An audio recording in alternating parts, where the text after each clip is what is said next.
le Flash Info.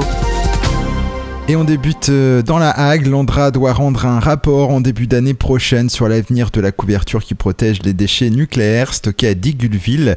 L'agence envisage notamment de s'étendre sur des terrains en bordure de son site pour limiter les risques de tassement de talus.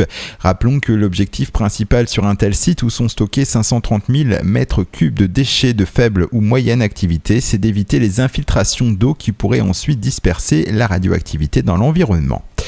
Avec le vent, les fortes précipitations et le coefficient de marée élevé, les communes du littoral ouest cotentin s'attendaient à des dégâts dans la nuit de samedi à dimanche à cause du risque de submersion marine.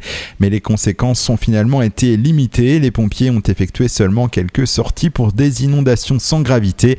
Météo France a levé dimanche matin l'alerte orange. 400 personnes de la Manche ont rejoint le cortège de la manifestation parisienne, la Manif pour tous, ce dimanche 2 février. Le collectif est de nouveau dans la rue pour dénoncer la familiphobie. Il conteste contre la procréation médicalement assistée et la gestation pour autrui, l'ABCD de l'égalité expérimentée à l'école par Vincent Payon et bien sûr le mariage pour tous. À noter la présence dans le cortège du député manchois Philippe Gosselin.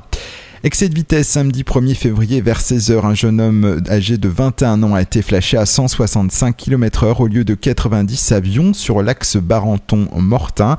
Les gendarmes ont retenu la vitesse de 156 km/h. Son permis lui a été retiré. Il sera convoqué devant la justice ces prochaines semaines.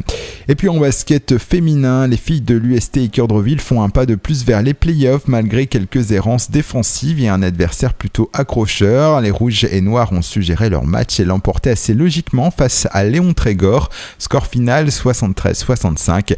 Les Équeurdrevillaises gardent la tête du championnat de National 3 féminine.